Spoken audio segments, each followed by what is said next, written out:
reaction for this one? What sort of team will you be fielding for the LV? I'll be a younger team. It's obviously a great opportunity for the boys and likewise myself. And I think when you go back and look at the competition last year, how important it was for us and how they sort of got a season still kept it going really well. And I feel you look at the boys that played in the LV Cup competition last year, they were involved in the start of the season when we got 6 out of 6, so it's a real important competition for us.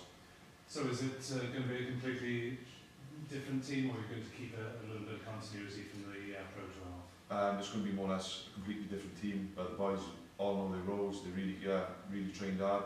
They're really keen in training, so I think it's a real good environment to go down to Exeter, test where we are at with it.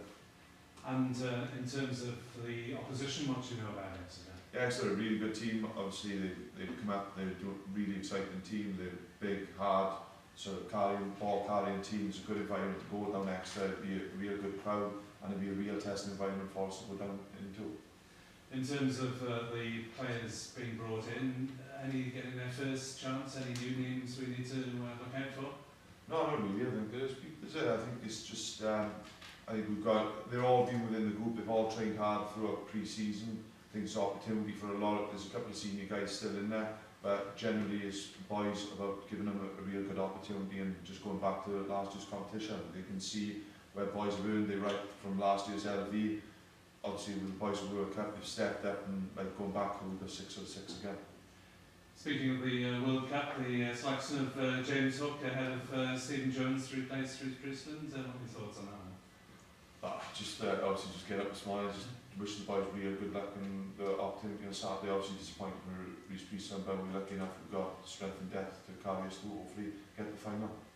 And looking at the Ospreys situation at the moment, 6 out of 6, I mean, couldn't really be going any better, could it, without the World Cup group? We seem to have maybe learned from this situation in previous years.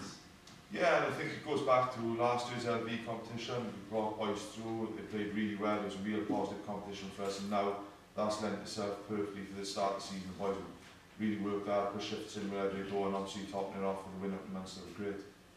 Are there people who are going to be pushing to keep their places, do you think, in the Ospreys' first team, if you like, once the World Cup goes back? I definitely think a lot of boys put their hands up regarding all the way through pre-season, and obviously it's not just on the field, off the field stuff. They've been great, been really responsive, and everything they've done, they've all known their roles, really keen in training, and the results speak for themselves really. What about the guys who have come back already from the World Cup? Obviously Tommy Goes only just last week, but Chauncey O'Toole and the Samoan lads, when are we likely to see them in Ospreys guns? They'll probably be arriving probably next week, and then obviously the LV period now we'll stick with the group we've got, and then probably filter those in later on. It'll be a training next week probably. And I suppose obviously it's great news for everyone that Wales are in the latter stages of the World Cup, but going to be without those top line players for another couple of weeks, possibly in the Pro 12, and not going to have much time to gel before the Heineken Cup final. Yeah, it's just one of those things. Obviously it's great for Wales, but in fairness to our boys, and it's an opportunity for other boys to keep the shirt. And in fairness, we're going really well, and I don't see why it'll change. And obviously they are throwing up challenges to the boys when they do arrive back. So it's going to be a real squad effort in the Pro 12 this season, isn't it? Oh yeah, it's got to be. You know what I mean? And in fairness, we've brought loads of younger boys through. They've really responded through the last 6 games, so I think it's only right we just keep going with that.